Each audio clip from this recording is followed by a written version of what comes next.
আসসালামু আলাইকুম, সবাইকে স্বাগতম ফ্যামিলি কিচেন অ্যান্ড ফুড রিভাইভার্সে। আজকে আমি আমের খোসা সহ আচার করব। এর জন্য আম নিয়েছি, দেখুন কত বড় বড় আম। এগুলো আজকে আমের খোসা সহই আচার করে নেব।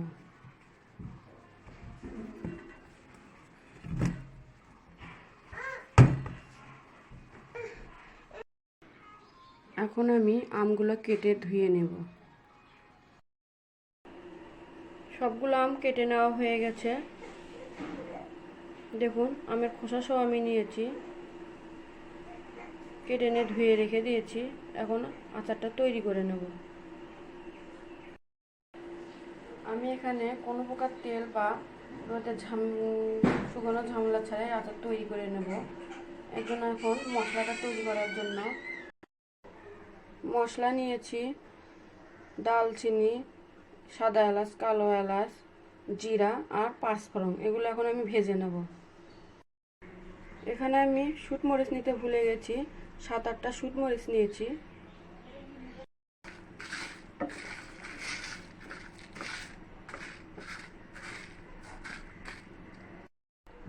মশলাগুলো ভেজে নেওয়া হয়ে গেছে, এখন আমি এটা ব্লেন্ডার করে নেব।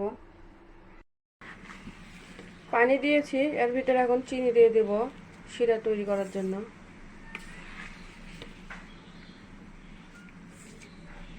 এই শিরার ভিতরেই আমি আমটা সেদ্ধ করে নেব।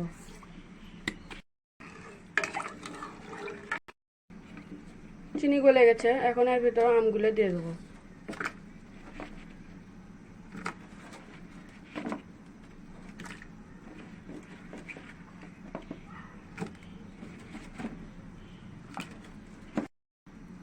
এক চামচ লবণ দিয়ে দেবো,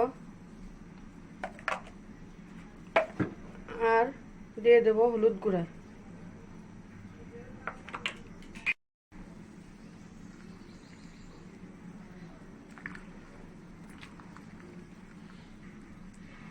এখন এটা ঢাকনা দিয়ে ঢেকে সেদ্ধ করে নেব।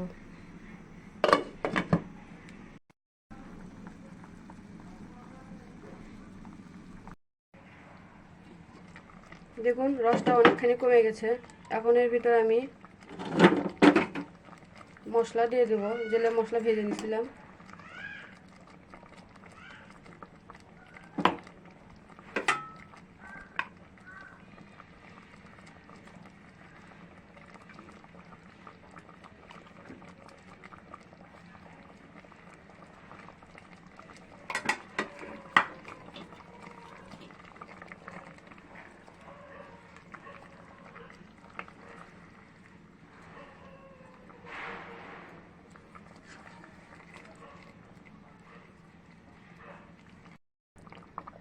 আর 2 থেকে 3 মিনিট এটা জাল দিয়ে নেব। তৈরি হয়ে গেল আমের খোসা সহ আচার। আপনারা এভাবে বাসায় ট্রাই করবেন। কোনো রকম তেল ছাড়াই, রোদে শুকানো ছাড়াই, ঝামেলা ছাড়াই তৈরি করা যায় এই আমের আচার। দেখুন আমের আচারটা এভাবে আপনারাও বাসায় আচার তৈরি করে রাখবেন। দীর্ঘ সময় পর্যন্ত সংরক্ষণ করা যায়, আর খোসা সহ খেলে তো অনেক মজা লাগে।